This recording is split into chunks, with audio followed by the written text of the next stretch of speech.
Bueno, buenas tardes. En los próximos minutos me voy a referir a cómo hacer una colangiografía endoscópica segura y algunos trucos y técnicas para la canulación. Este es el lugar de trabajo, Clínica Santa María de Santiago. Y le agradezco al doctor Richter su apoyo para hacer esta presentación. Probablemente lo primero que tenemos que hacer es ver a quién le vamos a hacer el procedimiento, o sea, quiénes son los candidatos para el tratamiento elegido, cuáles son las contraindicaciones para este tratamiento, qué equipos se necesitan, qué técnica es la mejor dentro de las alternativas para el caso que tenemos al frente, cuáles son las causas de falla de la técnica, cuáles pueden ser las desventajas, potenciales complicaciones de su tratamiento y cuáles son los resultados según la literatura y sobre todo cuáles son los resultados según nuestro número de nuestras estadísticas de nuestro lugar de trabajo, que es lo que le importa al paciente en realidad. Lo primero es la indicación correcta y para eso tenemos la historia clínica que nos orienta mucho, como veremos, el examen físico obviamente y algunas imágenes como la ecografía transabdominal, la resonancia, tomografía computarizada y la endosonografía. Con todas esas historias, examen, etcétera, y las imágenes podemos tener un diagnóstico muy preciso hoy día y por lo tanto prácticamente el 99,9% de nuestras colangioendoscópicas son con fines terapéuticos porque el diagnóstico lo vamos a tener antes de meter el endoscopio en el paciente. Aquí tenemos un ejemplo de una ecografía donde se ve acá muy bien un calculito en la vía biliar distal mostrado por ecografía transabdominal clásica. Aquí tenemos una colangioresonancia que nos muestra toda la vía biliar, el árbol biliar, por acá el conducto pancreático, aquí un cálculo, el conducto cístico, cálculos en la vesícula, un diagnóstico claro y preciso. Si hay dudas, tenemos la posibilidad de una endosonografía y vemos la papila, que no muestra gran cosa, pero acá tenemos la endoscopía hecha por la doctora Castillo y ustedes ven aquí un cálculo de 3 milímetros en la vía biliar distal, que si lo amplificamos lo vemos mejor ahí. Y si abrimos acá la papila con un papilotomo de punta, vamos a encontrar ese cálculo que es exactamente lo que nos había dicho la doctora Castillo que tenía nuestro paciente, de tal manera que hoy día no hacemos colangios de más ni colangios diagnóstica o colangios en que el cálculo ya pasó. Sabemos que el cálculo está o no está con un 99% de certeza o incluso más con toda esta tecnología. Y ahí vemos finalmente el cálculo fuera. Hay algunos requerimientos generales, como en cualquier cirugía. Aquí tenemos que conocer, tener un equipo médico entrenado, sea gente que haga esto en forma habitual, tener tecnología adecuada, conocimiento de los equipos y sus instrumentos y comprobar que todo funcione para no tener sorpresas. Probablemente lo más importante es hacer muchas colangios. Si uno no quiere tener complicaciones, lo que tiene que hacer es no hacer colangios. Y también si no quiere tener complicaciones y va a hacer colangio, tiene que hacer muchas colangios. Aquí hay una tabla de un día en nuestra unidad y hay como 10 colangiografías en el día. La experiencia es muy importante y para tener experiencia hay que hacer muchas. Y la otra posibilidad es no hacer y no tener experiencia y no preocuparse por eso, pero la suerte también es importante, pero siempre decimos en forma un poco risueña que mientras más operamos más suerte tenemos y eso es así en cualquier técnica quirúrgica o parecida. Con respecto a la técnica, entrando a lo básico, hay dos posiciones del paciente, uno es en decúbito ventral y otro es en decúbito lateral izquierdo. En general, yo diría que la manera de elegir qué posición depende no tanto del paciente y lo que vamos a hacer, sino más bien del equipo de rayos que tenemos. Si tenemos un equipo como este, que es un equipo estático, probablemente me gustaría tener al paciente en decúbito ventral, porque cuando prendamos rayos vamos a tener una buena imagen de todo el árbol biliar. Y si lo ponemos de lado, eso va a ser más conflictivo. Así que en este equipo, el paciente en decúbito ventral. Pero habitualmente usamos arcos en C. Y en ese caso, yo prefiero tener al paciente en decúbito lateral izquierdo y puedo mover el arco o mover un poco al paciente para desproyectar las imágenes y tener una buena visión o perfecta visión de la anatomía. ¿Por qué el decúbito lateral izquierdo? Porque nos interesa que los anestesiólogos se sientan cómodos trabajando en nuestra unidad de endoscopía. Y indudablemente en un caso de una emergencia así brutal en que haya que reanimar al paciente, masaje, intubación, etcétera, si el paciente está en decúbito ventral, para ponerlo de espalda e iniciar las maniobras hay que levantar al paciente, pasar el brazo izquierdo por detrás de él y poder ponerlo entonces boca arriba para iniciar estas maniobras. En cambio, si lo tenemos en decúbito lateral izquierdo, eso toma un segundo, ponerlo de espalda y empezar la reanimación y el anestesista por lo tanto se siente más cómodo con esa situación. La posición del endoscopio es muy importante. El endoscopio tiene que estar bien situado frente a la papila y tiene que estar bien estirado como sea ahí, que sea como un palo de hockey o un palo de golf. Eso porque nuestros movimientos externos de las manillas y de los movimientos del mismo endoscopio se van a transmitir mucho mejor a la punta del endoscopio y vamos a lograr entonces las posiciones que queremos para poder intentar hacer la terapéutica. Si el paciente no está con el endoscopio estirado, está apoyado sobre la curvatura mayor y no hay anestesiólogo como en muchas partes, el paciente va a sentir dolor, se va a mover, va a tratar de sacarse el endoscopio y va a ser un desastre. Si el paciente está totalmente anestesiado, a lo mejor no es tan importante con respecto al dolor tener el endoscopio no estirado, pero sí es importante con lo que ya les expliqué con respecto a los movimientos que uno quiere y lo que quiere lograr con la punta del endoscopio. Así que enfrentar la papila con el endoscopio estirado, menos dolor, mejores movimientos. Ahí vemos el endoscopio no estirado, la distancia hasta la boca es como de 1 metro y cuando está estirado la distancia hasta los dientes del paciente es entre 60 y 70 centímetros. Ahí vemos el endoscopio no estirado.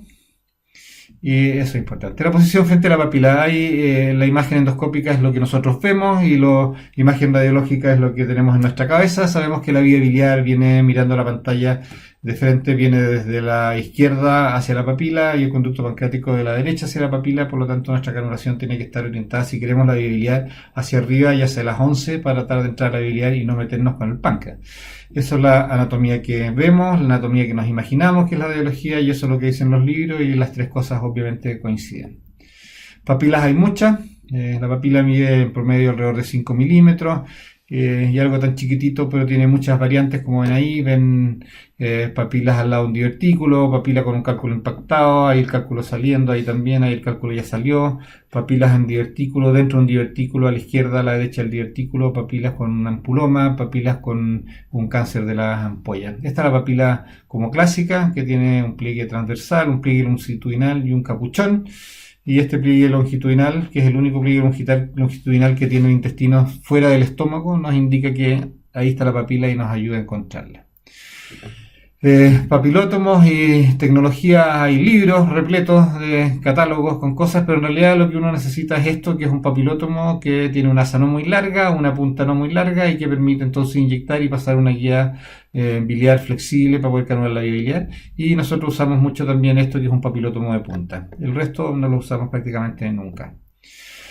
Importante cuando uno contrasta, tratar de no contrastar el páncreas. Esta es una imagen muy bonita, se ve bien la vía biliar, se ve el cístico, la vesícula con cálculos, pero el defecto de esta colangio es que está muy contrastado el conducto pancreático y por lo tanto el riesgo en este paciente ya aumentó al doble el riesgo de una pancreatitis, solo por esa razón. Así que no hay que inyectar gran cantidad de contraste, a no ser que uno esté bien metido en la vía biliar y no se meta con el páncreas. Las posibilidades ante una canulación son que no canule el conducto deseado, que canule el conducto deseado o que no canule nada. Si uno canula el conducto deseado, o sea, quiere la vía biliar y entra la vía biliar, o quiere el páncreas y entra el páncreas, bueno, es maravilloso, uno ya canuló, pasa su guía, hace el procedimiento y resuelve el problema del paciente y todos felices. Si no canulo el conducto deseado, o sea, quiero la vía biliar y entra el páncreas, con la información de dónde está la guía en el páncreas, ya sé que tengo que corregir y voy a canular un poco más hacia arriba y un poco más hacia la izquierda. Y por lo tanto corrijo la posición. Si vuelvo a no entrar el conducto deseado, o sea, vuelvo al páncreas en vez de la vía biliar, entonces dejo puesto una prótesis o una guía en el conducto pancreático. Con eso tengo información radiológica cuando prenda la pantalla, cómo orientarme mejor. Y además ocluyo un poco la entrada al páncreas, con lo que hay más posibilidad que la guía ahora, la nueva guía, vaya entonces a la vía biliar. Si a pesar de eso no se canula la vía biliar, hago un precorte con un papilotomo de aguja, con lo cual logro más o menos un 85-88% de éxito para lograr la vía biliar. Si a pesar de eso no lo logro, espero 48 horas y repito el examen, y gracias al precorte que hemos hecho la papila va a estar abierta, la vía biliar se va a ver mucho más fácil y habitualmente vamos a canular. Si a pesar de todo no canulamos el conducto deseado, hacemos un rendezvous. Hay dos técnicas para hacer rendezvous. Uno es pedirle al radiólogo intervencionista que pinche el hígado por vía percutánea, pase una guía y nosotros parados frente a la papila vemos cómo la guía va a salir, canulamos la guía y entramos a la vía biliar. La otra posibilidad es pedirle al econdoscopista, si es que uno no lo hace, a que haga una econdoscopía y por econdoscopía funcione entonces la vía biliar y pase una guía hacia la papila y volvemos a repetir la técnica de rendezvous, esta vez hecho por vía de la econdoscopía y no de la vía percutánea. Si no canulo nada, ni vía biliar, ni páncreas, ni ninguna cosa, lo que hago es insinuar apenas la punta del catéter en la papila sin hacer mucha presión, porque si hago presión y inyecto contraste voy a hacer edema y va a ser mucho más difícil poder canular algún conducto. Así que un poquitito de presión solamente, inyecto solo una gotita. Con esa gotita voy a ver la vía biliar distal y el conducto pancreático distal, el conducto común. Y con eso entonces contrastado puedo cambiar la posición, tensar un poco el papilótomo y tratar de meter la guía hacia la vía biliar, ya que la tenemos parcialmente contrastada.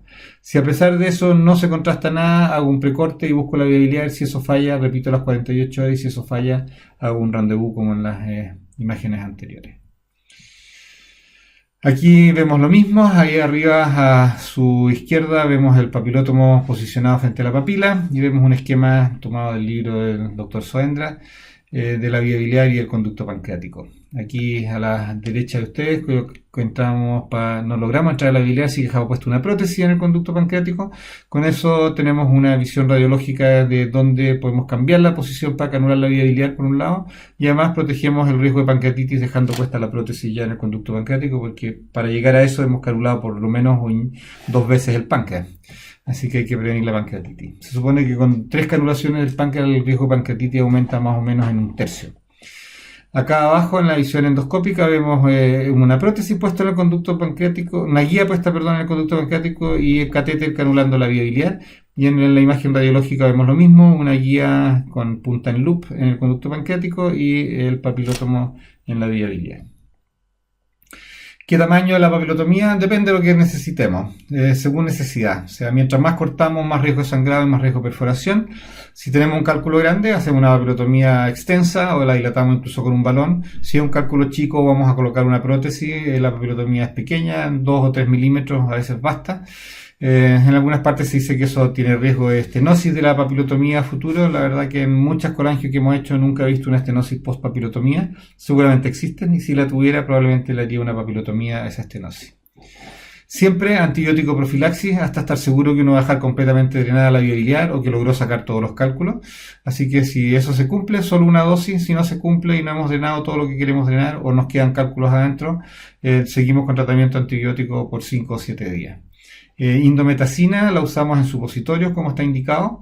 No está muy claro si es útil o no. Hay algunos trabajos últimos que no demuestran mucho el efecto que se promulgaba antes, pero la usamos porque cualquier cosa que en teoría prevenga la pancreatitis es bienvenida.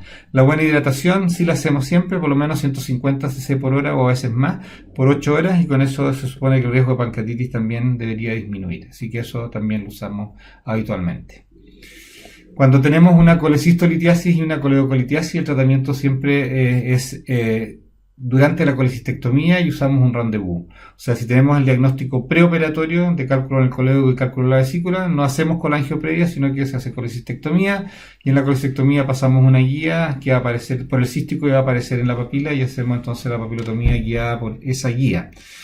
Si el diagnóstico se hace intraoperatorio, de la misma forma, resolvemos el problema ahí. No nos gusta hacer la colecistectomía y mandar al paciente al día siguiente para el colangiografista porque lo pone en una situación de estrés, y si por alguna razón no logra hacer la papilotomía y sacar el cálculo, hay que volver con el paciente a pabellón y abrirlo para poder solucionar el problema. Así que el rendezvous es el tratamiento adecuado para la coleocolitiasis anunciada antes de la cirugía o la descubierta durante la cirugía. Ese es un pabellón donde se ve gente de laparoscopía, gente de endoscopía, más monitores, etcétera, pero en general no es tan complicado. Se demora muy poco, por lo menos en nuestra unidad el piso de endoscopía está en el mismo piso del pabellón, así que si nos llaman en 2 o 3 minutos estamos instalando nuestros equipos y no retrasamos para nada la cirugía. Así que colecistolitiasis más coleocolitiasis, siempre rendezvous. Esa es la técnica del rendezvous, donde ven acá la vesícula, aquí está el cístico, ahí está el colédoco, ahí están los cálculos, y entonces por el cístico hacemos una incisión, hacemos la colangia y pasamos una guía después que va a salir por acá por la papila. Y aquí hay varias alternativas. Una es asomar un poquitito la guía y canular con el papilótomo la guía y entrar a la vía biliar directo. La otra es tomar la guía con una asa de polipectomía y sacarla por el canal de trabajo del endoscopio, y ahí entonces avanzar con el papilótomo a través de la guía. Son todas buenas técnicas. Esta de asomar un poco la guía y canular la guía es más bonita, es más elegante y puede ser más rápida si hay experiencia en este sistema. Es una imagen de lo mismo y eso es lo que tenía que contarles. Terminé. ¿Todo bien? ¿Pasamos a buscar, Claudio? Ya. Vamos.